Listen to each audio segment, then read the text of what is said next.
Panique dans la ville, N'Djamena sévit entre mystère, peur et illusion. Une affaire supposée de vol de sexe masculin a secoué le 3e arrondissement ce matin. L'accusé a été sauvé de justesse de la colère populaire par la police. N'Djamena se veut un nouveau visage et pour atteindre cet objectif, la commune vient de lancer la toute première consultation citoyenne. Plusieurs sujets importants sont mis sur la table.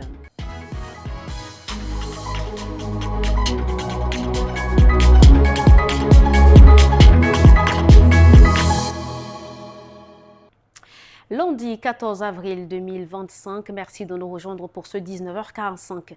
La commune de la ville de N'Djamena a organisé depuis ce matin la toute première consultation citoyenne sur les enjeux prioritaires de la ville. Cette consultation vise à échanger avec toutes les parties prenantes sur les problèmes qui minent la capitale. Ceci dans le but de contribuer à l'émergence d'une gestion nouvelle de la cité. La cérémonie d'ouverture a lieu dans les locaux du ministère des Affaires étrangères. Yankingem Karine, Boyom Krios, Rassom Orjumleila. Lutte contre les inondations et l'insalubrité, rénovation urbaine et aération de la ville, optimisation des ressources et modes de financement des urgences, tels sont les thèmes retenus pour cette rencontre. Selon le président du comité d'organisation Edmond Ditangar-Godbe, ce projet de consultation citoyenne inédit constitue un signal fort de la volonté de contribuer à travers les diverses compétences à l'émergence d'une gestion nouvelle de la cité. Le maire de la ville de N'Djamena souligne que cette consultation représente un cadre idéal pour exprimer des idées, les discuter collectivement, les enrichir, les reformuler de manière constructive au bénéfice des communes. Nous voulons voir émerger un dialogue constructif entre les citoyens, la mairie et toutes les parties prenantes. Nous voulons identifier dans le cadre de cette consultation tous les modes alternatifs de financement des projets structurants pour la municipalité de la ville de N'Djamena. Les participants, quant à eux, saluent cette initiative pour diverses raisons. C'est une initiative très louable. On attendait ça depuis. C'est sûr que c'est une initiative qui va nous apporter beaucoup de nouveautés. C'est une manière aussi de sensibiliser la population à travers les médias dans beaucoup de choses qui concernent la salubrité, l'inondation. C'est nous-mêmes qui sommes à la base de tout ça. C'est avec cette occasion que le nouveau maire de la ville donne à la population de s'asseoir, réfléchir et dessiner une nouvelle image de la ville de N'Djamena. C'est très important. Cette initiative en est à sa première édition et se déroule sur 3 jours.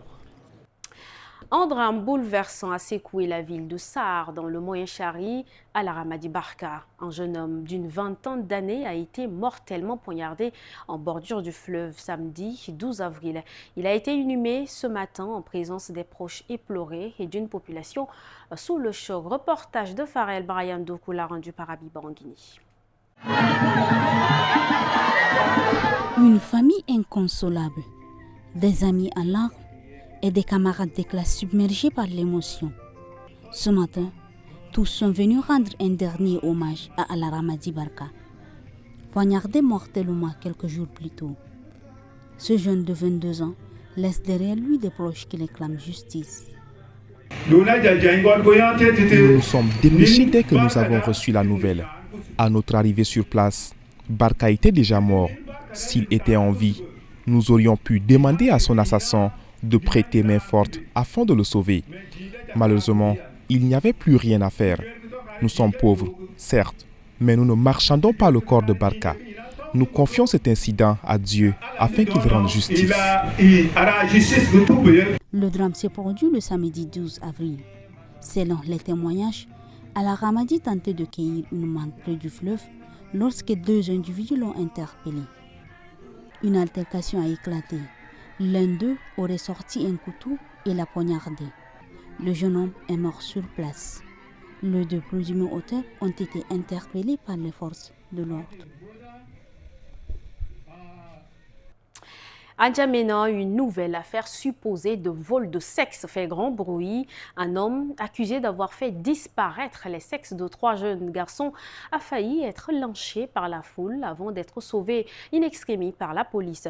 La scène se déroule ce matin dans le 3e arrondissement. Le phénomène, aussi étrange que récurrent dans la capitale tchadienne, relance les inquiétudes et les débats. Gambi Daniel, Abakar Lambert, Habiba en Guinée. La colère est vite montée contre lui, le présumé voleur de sexe. Sur ces images, on le voit chercher à s'échapper, en vain.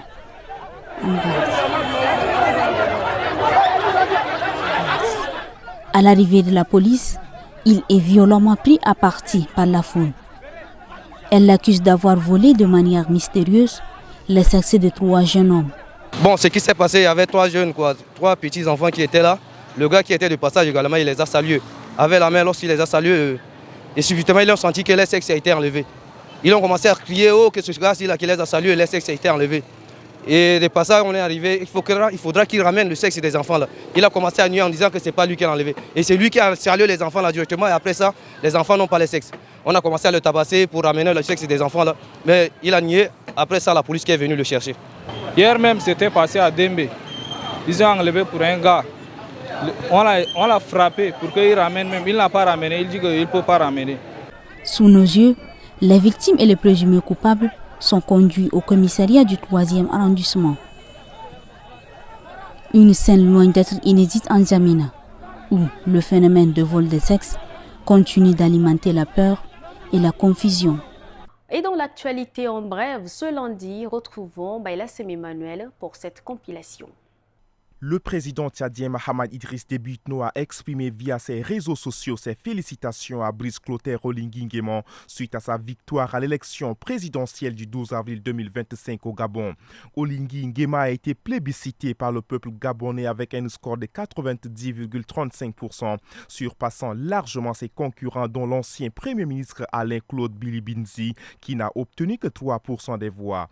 Dans son message, Mahamat Déby a salué cette élection comme un exercice démocratique réussi et a renouvelé son engagement à collaborer avec le Gabon pour relever les défis communs de la sous-région tout en renforçant les relations bilatérales. Cette victoire est d'autant plus significative qu'elle intervient après le coup d'État du 30 août 2023 qui avait destitué Ali Bongo.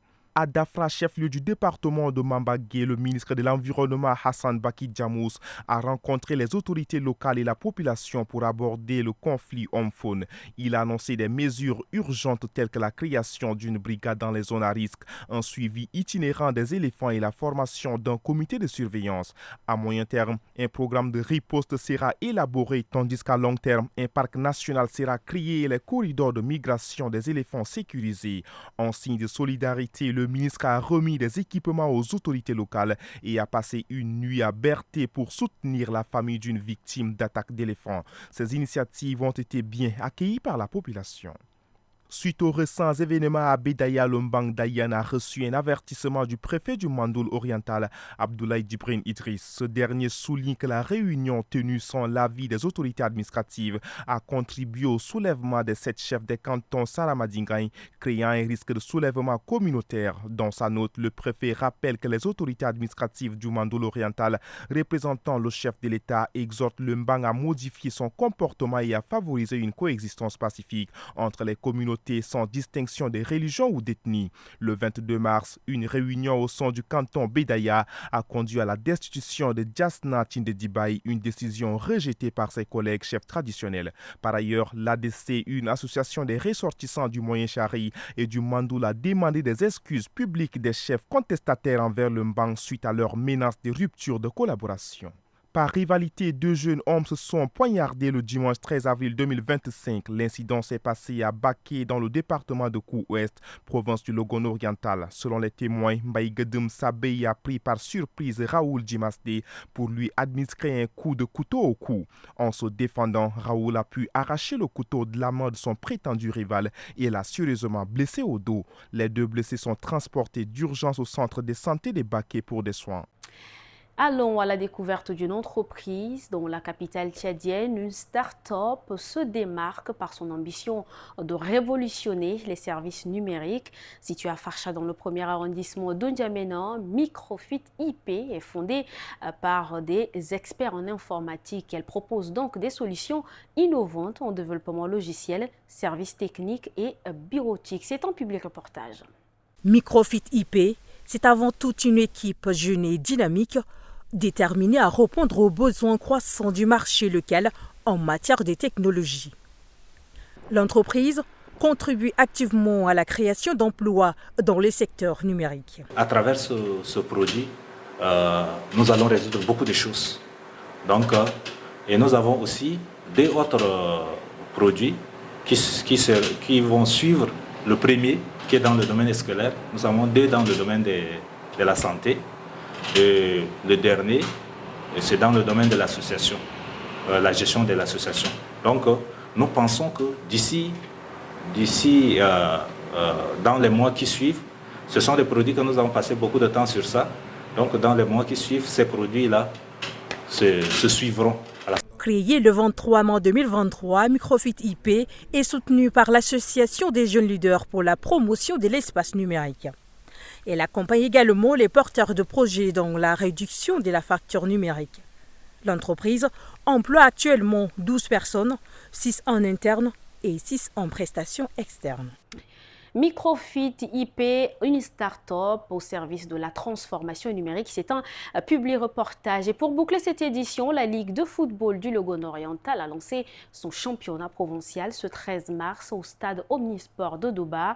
Le match d'ouverture a opposé FC Toumaï de Bébidja au FC Onape de Doba. Le coup d'envoi a été donné par le délégué provincial en charge de la jeunesse, des sports et de l'entrepreneuriat. Tolobé Dieudonné à Taradai-Dongarti. Ce championnat vise à désigner le club qui représentera la province à la compétition zonale. C'est aussi une occasion de repérer les meilleurs joueurs des 4 départements en vue de la phase nationale, explique le président du comité d'organisation. À l'issue du match, les 2 entraîneurs Ramadama Azina et Belam Goto Isakar se disent satisfaits et optimistes pour la suite. C'est un match de football, donc c'est la technique qu'on utilise. Et si l'adversaire a constater que voilà, il se met à jouer, il peut aussi arriver à ce stade. Mais je vois que techniquement, les joueurs sont capables de remporter la victoire demain. Ce sont des erreurs techniques qui sont arrivées et l'équipe adverse a trouvé des failles au niveau des défensifs, ils ont marqué. Et nous aussi, nous avons corrigé à la deuxième période avec un penalty. Et nous avons négocié avec des capables nouveaux dans l'IDSS. Et le changement que nous avons fait, le changement qui nous a beaucoup aidé, et nous avons marqué également le deuxième but. Nous espérons que nous allons gagner le match demain mardi dans la soirée. On va gagner un score et nous allons qualifier en finale. Face aux défis que traverse le football local, le président de la Ligue provinciale Alaïsem Ezaï appelle à plus de passion et d'engagement de la part des joueurs et des partenaires. C'est le lieu ici d'encourager tous ceux qui contribuent à la formation et à l'encadrement des jeunes bourrés de talent, mais qui parfois n'obtiennent pas des orientations qu'il faut pour leur épanouissement. Chaque acteur devra mettre au sérieux dans l'exercice de sa tâche afin que cette compétition soit une réussite et porte des fruits que nous espérons de tout cœur. Ce championnat regroupe des équipes venues de 4 départements, à l'exception de la Niapende et des Monts de l'Âme. L'an dernier, le Logone oriental n'avait pas pu passer la phase zonale en raison des mésententes internes. Ici s'achève cette édition. Merci à vous, chers téléspectateurs, de l'avoir suivi. Bon début de semaine à tous.